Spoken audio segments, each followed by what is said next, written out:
Hi, everyone, and welcome to the Positively Living Podcast. Some of my favorite topics, as I've indicated in my trailer episode, include stress management and gratitude. And I've done dedicated episodes on both of those, and will continue to do more in the future. Today, I'm connecting the two with help from a very special guest to address a somewhat hidden but critical component to our lives that's something I think we all struggle with: self-acceptance. Why is it so hard to accept ourselves, trust ourselves, embrace and appreciate who we are? Why do we struggle so hard to treat ourselves with the love and compassion that we would treat a dear friend?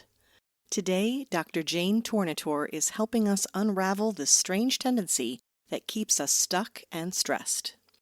Dr. Tornatore is a psychotherapist, speaker, and author who dedicates her career and life to helping people love themselves and obtain self-compassion. She has created strategies to help people lower their anxiety, trust themselves, and shift habits they have been trying to change for years. She recently wrote a book covering these strategies. Everything is perfect, just not me. Her superpower is using her extensive training and wide-ranging life experiences to help people realign their brain patterns to release unnecessary stress and increase self-acceptance and kindness. Her book is a quick read, and I highly recommend you picking it up.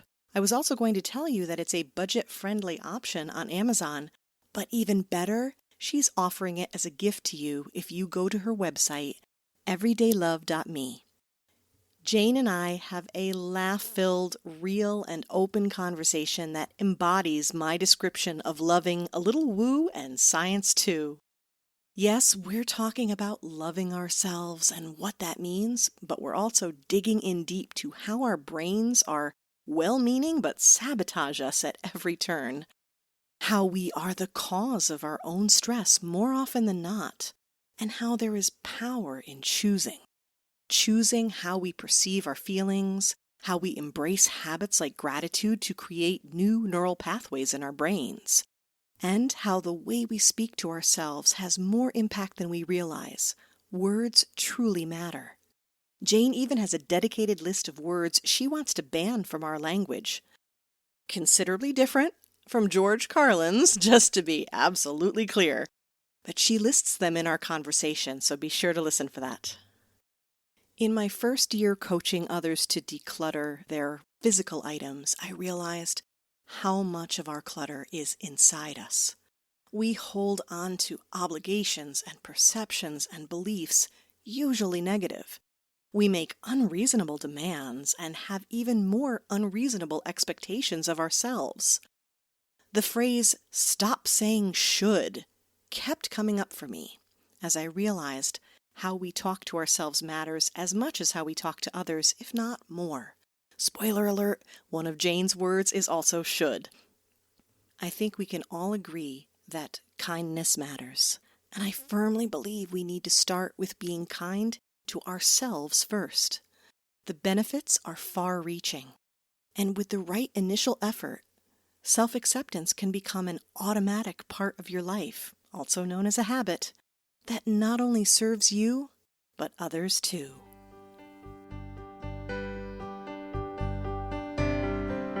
You're listening to the Positively Living Podcast. I'm your host, Lisa Zaratny, founder of Positively Productive Systems, and a coach certified in time and stress management, helping clients make space for what matters most in their lives. Join me each episode and we'll talk about decluttering, stress management, habits, personalized productivity, gratitude, and so much more. I understand the overwhelm of life because I'm a wife, mom to kids and cats, and a former caregiver. I'm here to help you choose what's right for you so you can do less, live more, and breathe easier. Sound good? Let's get to it. Welcome, Dr. Jane Tornatore, to the Positively Living Podcast. I'm so delighted to have you here today. Thank you so much. I'm just so excited for this conversation. Well, I've been on a mission basically to find really good resources for my audience to help them with stress management. And I'm so grateful for a really strong network that led me to you and your book. And now that I've read it, I'm so excited to share all of that and more with the audience today. But how about we start with you describing in your own words a little bit about who you are and who you help and really what lights you up? Oh, that's a great question. Let's see. I'd say I'm a recovering perfectionist. That's Mm, much kind of who I am. And I have for a very long time, in fact, all my life, have been very hard on myself. And yet, oddly, it's really weird at the same time, this deep self-love. I don't quite get it, but I held kind of both this, I'm a good person, and why can't I get my act together? Why am I such a moron? Why am I not doing that better? Why am I not perfect? So, and I'm always a deep self-searcher. And finally, at some point in my life, probably only about 10 years ago, I realized that all this really big pushing of being better, stressing myself out to be a better person, beating myself up to be a better, more effective, kinder, more compassionate, more, help the world more person, I was like, wow, that's not working so well, right? Because I was spending so much energy beating myself up that I didn't have the energy to help the people in my life and in the world or mm, myself. So I realized that these softer, gentler, smaller, yet super powerful ways of being kinder to myself and motivating myself were actually kind of a lot more helpful than what I learned.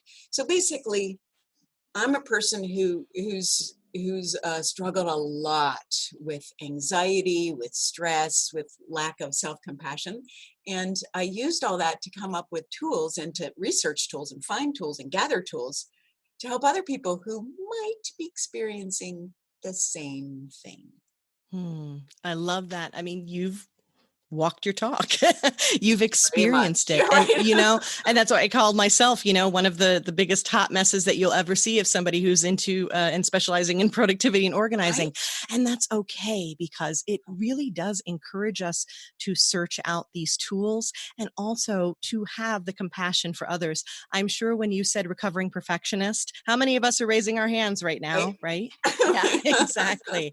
And I like the word recovering because it's understanding that it's something that we had that wasn't serving us and you're working toward it. Do you find that you're still challenged with that from time to time? Does it Oh come my back up? goodness, Lisa. Oh my goodness. Yes. What I find is that I'm still challenged with it, and I will probably be challenged with it my entire life, Yes. but it feels less truthful and it sticks around less. These Yes. thoughts, these beliefs that I have. It's like, oh, look, I'm thinking I should be perfect again. Oh, look at that. That's adorable. That's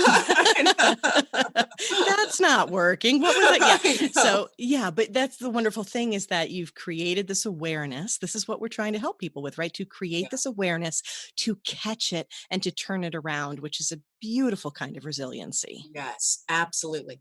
Have you heard of the term wounded healer? Oh, no, but that's good. Oh, it's Wounded awesome. healer. It's what we're talking about, Lisa. Mm. It's our own greatest challenge becomes our greatest strength in helping the world. Oh, that's It's beautiful. how we serve the world, what we had to struggle with, and we're resilient and became even uh, more in touch with our inner strength. That is what we take out into the world and go, hey, people, you can do this too. It's okay, right? Oh, I love that. Thank you.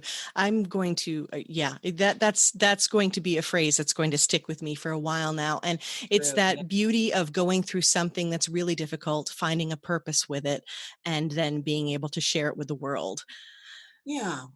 Yep. Yeah, I One of love the that. things I decided when I was in graduate school, I thought, okay, so I had some pretty awful stuff happen, and I was like, well, what is wrong with me that I keep having this stuff right? It's because I'm a perfectionist back then. I wasn't even recovering back then. I was totally perfectionist. And one of the things I thought is, well, these things are happening. I don't know exactly why, what my part is, was total serendipity. I don't know. But what I can do is choose to become a stronger person because of them. Hmm. And that served me so well, as whatever happens in my life, whether small or big, I will choose to use that to become stronger, to know myself more, to be more compassionate. And um, that way, it's kind of like, it's a beautiful reframe instead of me going into total victim, which I love to do, by the way. Like, I'm I a feel like victim to my life, right? But it's so much more helpful to go, wow, this is pretty difficult. What do I want to do with it? How do I want to mm, be with it? right. And that's What's the always our choice, right? Yeah, I love that the word choice because it suggests that there is an opportunity in this Yes. moment, in this hardship. It suggests saying, the quote that I used in I did an episode on stress management, so that will tie in beautifully to what we're talking about today. That the greatest weapon against stress is our ability to choose one thought over another. Yes. That's Absolutely. William James. That's he's a Oh, philosopher, and William yeah, James. and I feel like that ties in so beautifully to your book. And so the title that I gave our talk today, stress relief through self-acceptance. What I love about that is this idea that we are connecting all these dots, that everything, I truly believe everything is connected, and how we're thinking and how we're feeling. What you talked about with releasing that negativity, I mean, and having the energy, that's what I call energy management. We serve ourselves so much better, we use our time better when we're feeling better. So there's so Right? much that connects to what you're teaching here, right? And I would love to get into a little bit of the brain in your first chapter about, our brain's a scary place, like you're Right? telling me. I'd love for you to speak a little bit to that about, why our brains are scary and why they're giving us so much trouble. Oh, I love that you asked that question. I love, I call myself a brain geek, and basically I think I know just enough to be dangerous, kind of, Mhm. brain geek. But I love knowing what I know about the brain and telling it to other people, because it helps give us so much compassion. Yeah. Because we're like, what's wrong with me? Why do I keep having these thoughts? Why can't I just make myself do what I want to do? And basically, our brain is one of my favorite things that I got from Rick Hansen, I believe I first heard.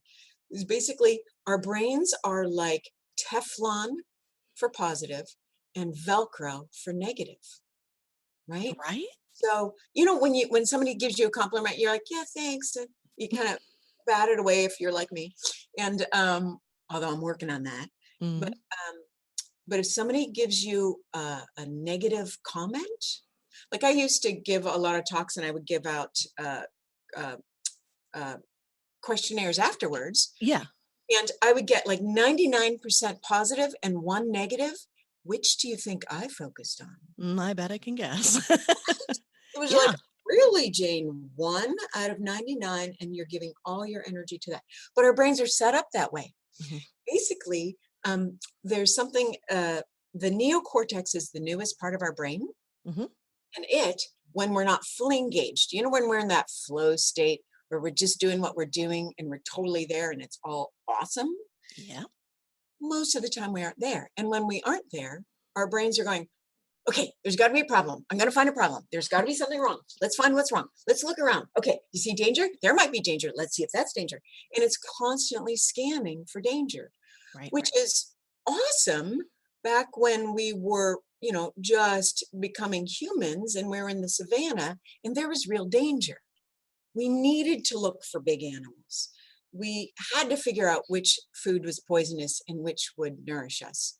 If we didn't, we died, right? We have the brains of the worriers, right? Mm. The people who worry is like, do you hear that noise? They're the ones who survive. The people who are like, on the rock hanging out going, oh, it's such a sunny, don't worry about gathering food. I'm sure that noise, it's probably the wind. They didn't live, right? So yay for them, but we don't live in a society where that's true anymore. But we've got Right. lots of prompts that make our brain always search. So our brain is basically wired to look for the negative. Right. And it takes, like you said, conscious choice to wire in the positive. Because Right. the positive isn't going to kill us like the negative might, right? It's awesome, but it's not going to kill us. So why pay attention? Yeah. That's what our brains are wired for. Well, there you have it. So originally, the way we were wired for self-survival Hmm. is now not helping us. I mean, I'm not always. I mean, yes, if there's a bump in the night, you might want to grab the baseball bat and go check it out. I mean, yes, of Absolutely. course, we need to proceed with caution. We need to risk management and assessment. That's very important, of Yeah. course. Yeah. On the freeway when we're driving, it's Yes. super helpful to have that part of our brain on board. Yes, Mhm. but being able to turn it off or override it in other ways, especially when it comes to how we feel about ourselves and our, how we believe we can move forward and do things and try things and just live our lives. I think that's the distinction there, right? Right. Absolutely. Mm. Absolutely. Most of our life, we're not in danger. There you go. And so being able to say, all right, it's time to make the shift and making that conscious choice. And I loved that you quoted Sean Acor in your book. Again, I did that with regard to gratitude. That's a huge, huge topic that I love, love, love. So And neat. that is a very specific practice that Mhm. can help put us in that mindset. That is a practice that helps with the override that we're talking about. To say, listen, you're not in danger. Let's find the good. Let's practice and build that muscle, right? Absolutely. It is like building a muscle. And a friend of mine said to me once, because we do these self-care, self-good practices, and then we're like, well, I did a gratitude practice for 7 days. Why am I not grateful all the time? Right? Why? What's wrong? It must not work, or I must be doing it wrong, or it just doesn't work for me. Works for Right. everybody else, but not for me. Right? Right. My friend said to me, we know that exercise, if you want to get your muscles toned and stay toned, you have to keep exercising, Yeah. right? It's not like, oh great, I got in shape. Now I can learn piano. Right? It's like, oh, if I want to keep in shape, I keep doing the exercise because it's a muscle. And you're right, it's just like in our brain. It's not really a muscle, but it's muscle like. Yes. Yeah. Yeah. It responds in that way, and that we have to keep nurturing it in a way and If we keep want to building it. create the change. Yeah, we don't have Right. to, but if we want to create the change, it's super helpful. Yeah.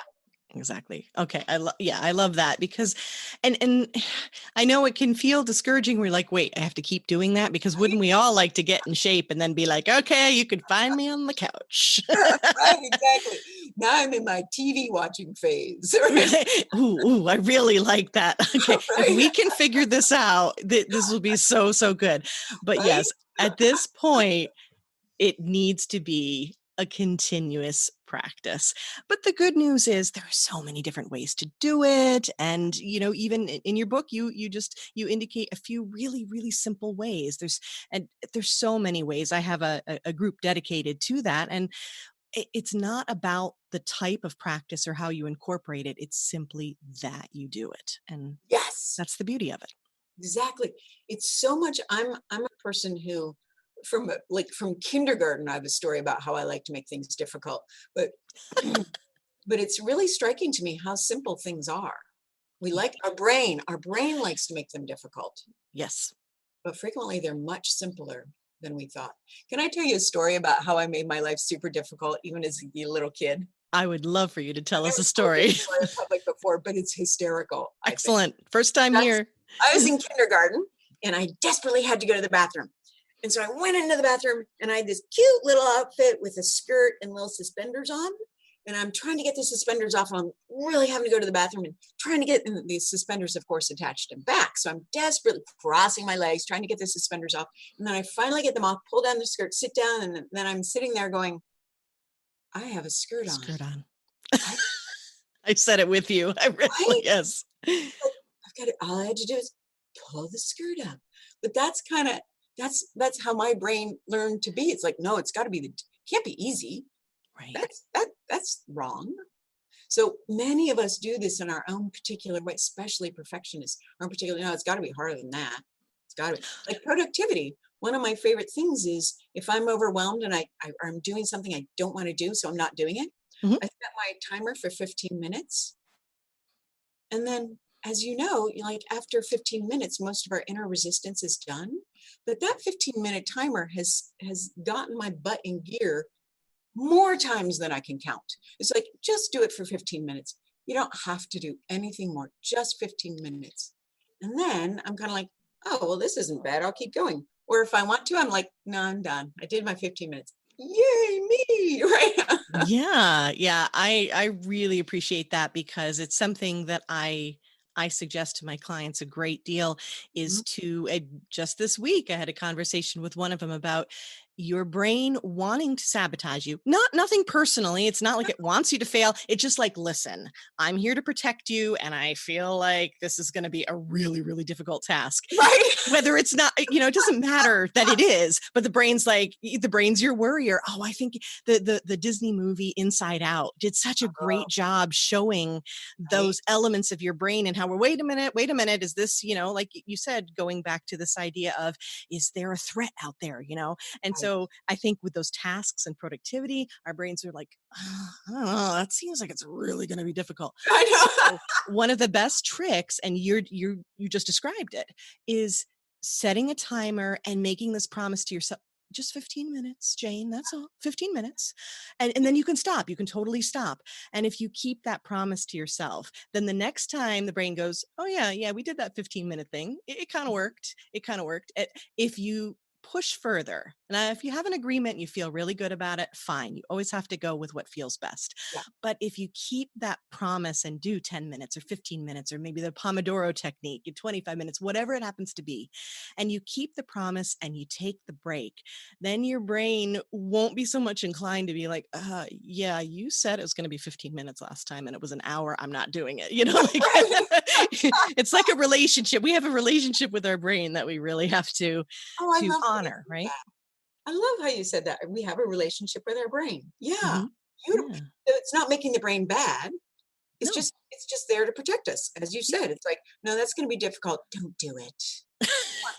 You aren't gonna like it. Just don't do it. Netflix will be so much better. Right? I know. Oh, this is fantastic. We've just gone from stress relief to productivity, but here's the thing, all of that, there's this connection that I made when I was reading your book about this idea that, we're, and it goes back to the choices and everything else, that we can so often be so much of the cause of our stress, Oh, almost right? always, Lisa. Yeah. Always. So how can I always talk about decluttering. That's the context I go back into, but in this case, it's releasing, it's decluttering what's on the inside. It's Yeah. releasing what doesn't serve us. That's making space for what matters. That's ultimately what it is. And so what you're talking about here, I'm immediately thinking of the shoulds. I really want to talk about the shoulds because I love that you brought that up. There's a lot of our words matter, and that's something that you address. That's so, so good. Yeah. It's fascinating because our words, I didn't, people have said this for a very long time. I'm like, that's crap. They don't matter. My words they're just my words. So, and then finally I'm like, oh, they've been right all along. So if one of the things I say in my book, and to like everyone who will let me tell them, basically, I'm so committed to this, is if I were queen of the world, I would ban the word should, must, have to, need, and for Midwesterners, gotta, Mm. right? We say it all the times. We said it a lot in today's conversation. And what I find is those words, while they're there to motivate us and get us to do what we quote should do, they actually do the opposite. They actually make it harder to do what it is we're wanting to do. Mm. So, are you willing to do an experiment with me? Yeah. Awesome. Okay. So, the ego or the brain, basically, it doesn't like new things, period. It just doesn't like new things because it doesn't know what to do with them, right? Yeah. So, when I give tools, people often say, oh, they're so simple, they're not going to work. I'm like, well, have you tried them? No. Okay. It's got to be more complicated, Jane. Exactly, right? Right. So let's get so what I like to do is actually have people do it and then let their own body tell them whether it works or not. So, Okay. is there something that you should do or you have to do that's kind of gone like, oh, I got to do that. It's got to be done. Is there anything you have in your life that you can think of in this moment? Oh, sure. It relates to working on some of my finance stuff. It's Oh, number stuff. Yeah, number stuff. absolutely. Yeah. Oh Okay. yeah, number stuff. Great. So awesome. That's it. That's me too. Yeah. So say out loud, oh, I got to work on that financial stuff. I got to work on that financial stuff. Close your eyes. Okay. And what do you notice in your body? My shoulders are like, they're like tense Yeah. and I don't, I don't know. Right. Just, I feel a little uncomfortable. Right. Yeah. Great. Beautiful. Open your eyes. So basically, that word, when we use should, must, have to, need, and gotta, we're basically saying, well, you're failing because if you got to do it, it should have been out already. And what is wrong with you? But don't do it because it's beginning to be uncomfortable. But you should, because you already should have had it done. So you can't do it now because stop. That's going to feel awful. But you should have already had it done. What is wrong with you that you haven't already done it? So now you have to think, right? This is what that word creates in us. It actually creates stress in our bodies. Some Yes. people feel it like you in your shoulders, some people in their gut, some people like me, I kind of hunch forward. Literally, I'm Mm. and it's this pressure. So what I would do instead of should, must, have to, need, and got it is it's a good idea. It would be helpful. An option is, right? Only Yeah. if it's really, really, really true, I want to or I'd like to, because otherwise we're lying to ourselves. Oh, I want to do my finances. No, I don't. And we create our own kind of tension there. So now I want you to say, oh, it'd be a good idea to work on my finances. It'd be a good idea to work on my finances. Oh man, I just was totally more relaxed. I even said that, more relaxed. Yeah. Right? Yeah. Right. Yeah. So these things are on our list for a reason. It's not Hmm. like we're making stuff up to put on a list to beat ourselves up. We want to do this stuff. Well, we think it's important to do this stuff, right? Sure. So if we use those words, it does a couple things. One, it gets rid of the 2-year-old part of our brain that's saying, I don't want to. Don't tell me what I have to do. Yeah, No, you're not the boss of me. you're not the boss of me. That's right. But if we say it's a good idea, it'd be helpful. Then not only do we release stress right away, but we put our unconscious to work on, oh, well, if it's a good idea, then tomorrow I might have some time. So literally unconsciously, our brain is searching for when to make that happen. Mm. I just said consciously, which always feeds to our unconscious, this is important. Let's look into this. And so our unconscious is doing the work for us. So our conscious brain doesn't have to do all the work all the time. Right. Because it's already exhausted and it already doesn't want to do this. Exactly. Oh, I love this so much. And by talking about, again, going back to this words matter idea and talking about words and phrases and things, the way you're talking to yourself, and going back to that idea that we're in a relationship with our brain. So when you're in a relationship, it's a good idea or a bad idea to lie. Just putting that out there, right? The brain's like, no. So given that, if we start making it an option, now we get back to that brilliant word choice. Yes. Yeah. And when it's a choice, you can say, well, maybe it isn't such a good idea. No. No, I guess it is. You start thinking about it. You give yourself an opportunity to be curious, which I Oh, love. curiosity. That is so Best, right? have you found that you can be curious and judgmental at the same time? No. Yeah, I think curiosity shuts off that part of our brain. it does. It's Curiosity, wonderful, right? it opens our brain up. And especially with productivity, when we're like, oh, I don't want to, oh, I got to, I'm cluttered. It's just like, wow, I wonder how I would do it what would I start on if I had 15 minutes? I mean, it just, our brain just goes, yay. And all of our brain comes on board. I think, well, maybe not all, but it opens our brain. It takes the pressure off. It opens you up to being able to focus the best possible. And what you're talking about is coming up with solutions. I often say that our best productivity tool, all right, so you can still listen to the first episode on our number one productivity tool, but spoiler alert, it's self-awareness. Yeah. And when that awareness is so key, because when we are curious and aware and we figure out how things work, you figured out that 15-minute thing, that timing, that did it because it got you out of that that trap, it got you unstuck. Yes. Brilliant. And it may be different for someone else, but it's the kind of thing that's worth being curious about. And I love that, going back to those words, the shoulds, and changing them around. So I was going to ask, a step or two that we could take today to let go of some of these like negative self-thoughts, appreciate ourselves more. And I mean, you've just given us one in that regard. Is there anything else that you would add? Maybe something, an action we could take today? Well, do you want to talk about the gratitude practice? We certainly, I mean, that's a great way to start. I love that. So basically, as I love how you're just really focusing on choice, because that's what everything is. And Yes. sometimes choices are easier than others. Mhm. Sometimes our old patterns are just running the show. So the more we create these new choices, literally we're creating new neural pathways and myelinating them so they're easier to make the choice in the future. Like you can bet your bottom dollar that I never forgot that I was wearing a skirt again. Right? Never had that happen. My brain's like, you got a choice here. Remember the skirt, right?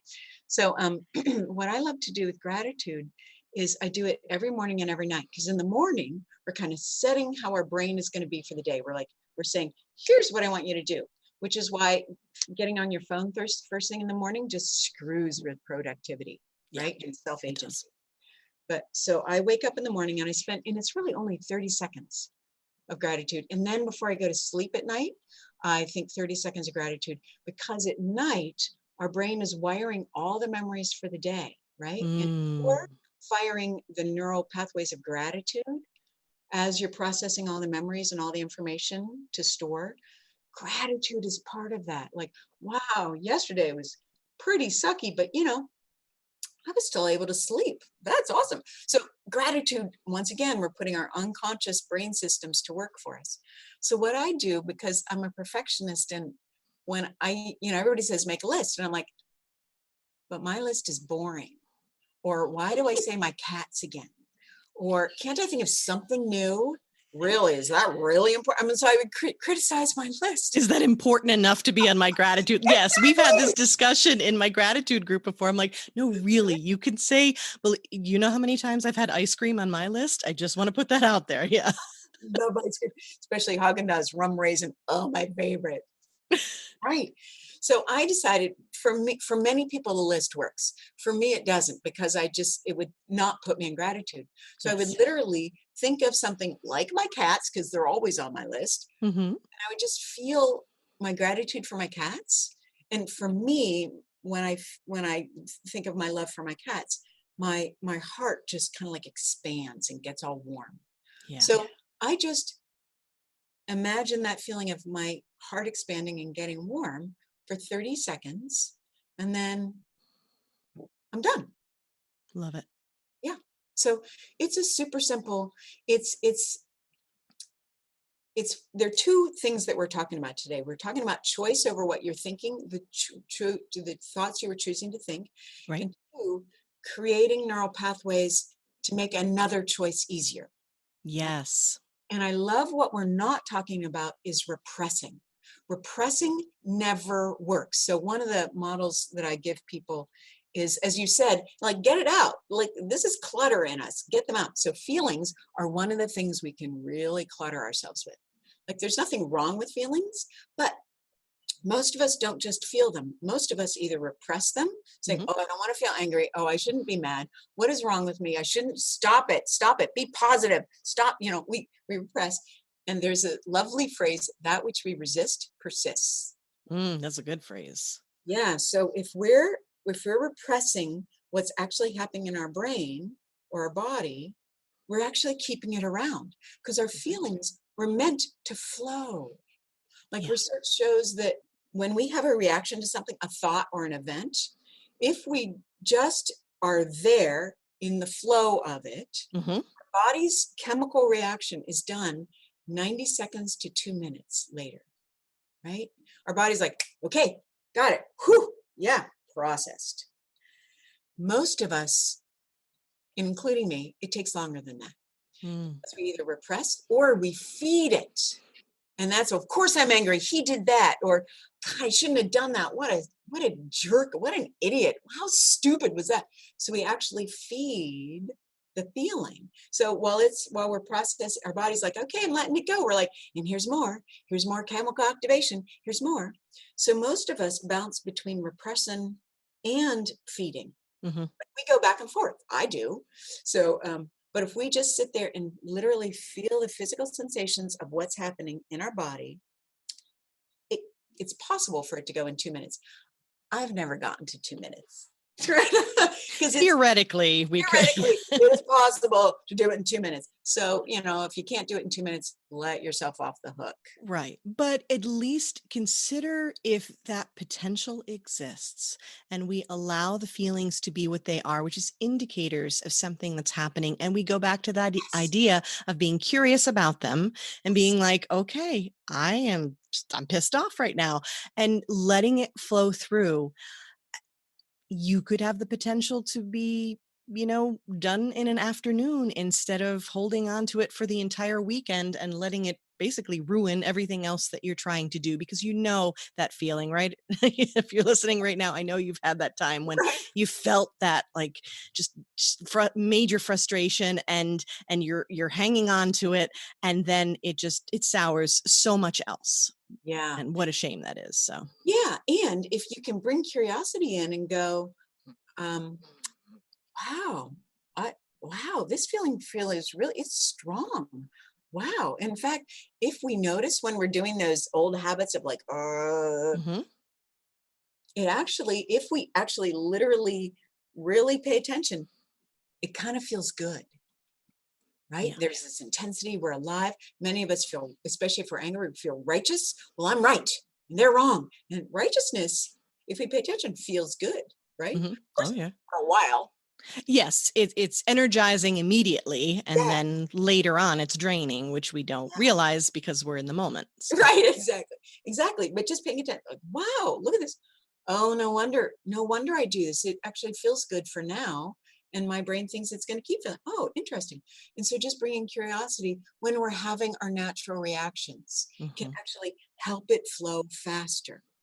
Okay, well then I think that that's actually two excellent and very simple, again, we don't have to overcomplicate it, steps that everyone can take today is to come up with a super, super simple, easy, quick 30 seconds. I love it. Gratitude practice. And may I suggest, when you're coming up, let something flow in your mind that you're grateful for. And as you're practicing, maybe something about yourself. Oh, wouldn't that be Right? Wouldn't beautiful? that be beautiful? And then the other thing is really about, just stepping forward and being curious when we're feeling things, and letting it flow a bit. Those are two really, really strong but simple steps I think we can take today. I love that. Awesome. Okay, Yay. now I was willing to have an experiment with you, so now are you Oh, willing to have great. a little fun wrap up with me? Of course I am. Yes. Okay, great. So filling in the blank, the song that always makes me dance is. Oh, Happy by Pharrell Williams. Oh, that's so Oh, good. I love isn't that. that an awesome song? You can't be in a bad mood when you listen to that. And how perfect for what we're talking about today. That's just brilliant. Okay, and the quote or mantra that I share most often, that I go to the most is. Um, your ego is a wonderful servant, but a horrible master, Ooh, right? It is there to serve us. okay. It's not there to run our show. Your ego is a wonderful servant, but a horrible master.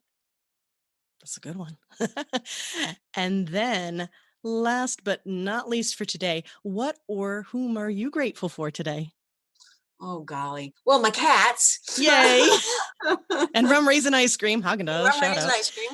And I'm grateful for people like Brene Brown, Glennon Doyle, when we're willing to share our flaws and our struggles, our wounded healerness, Mm, that's what helps other people become, to love themselves more and become more of their wholeness versus everything they think they were supposed to be.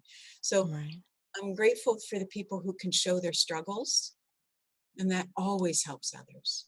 Yeah, and right back at you. I am grateful for you. I am so grateful for all that you you bring to us and your willingness to talk about this today, because this is why I'm doing this. I believe that we need to have these conversations, that we need to share with each other. I love that You don't need to, but it's really helpful. Right. There's a need inside of us to be heard and to be understood, is what I believe. And I love when we can come together like this and share our imperfectness and what we're searching for, and, everything else that goes with it. Speaking of which, I know that this audience will want to connect with you, will want to find your book. By the way, I have to say, this is a quick read, which I love, right? It's easy to read, which, again, we don't have to make things complicated. It's budget friendly, and it's just so brilliant. Everything is perfect, just not me. A roadmap for self-acceptance. That's Jane's book. So could you please tell us where we can find you online and how they can get the book? Yeah, the book's on Amazon, or if you go to my webpage, everydaylove.me, Mhm. if you sign up, you can actually get a PDF of my 4 words never to say. And then I also send along a PDF of the book if you want it for free. Because I want people to, get this information and start having more compassion for themselves.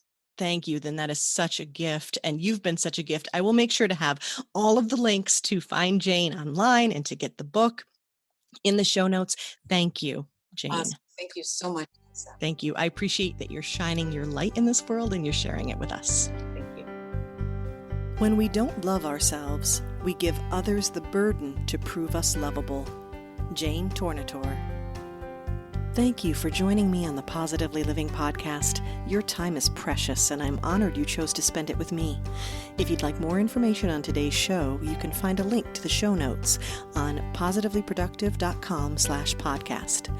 If you found value in this show, please click subscribe, and even better, give a quick review on iTunes. It supports me and will help others find the show. If you'd like more positive content, come join me on social media. Positively Productive on Facebook and positively_Lisa on Instagram. Get ready for kids, cats, and all my quirky humor over there. I look forward to having you join me next episode. Until then, keep it positive and keep making space for what matters most.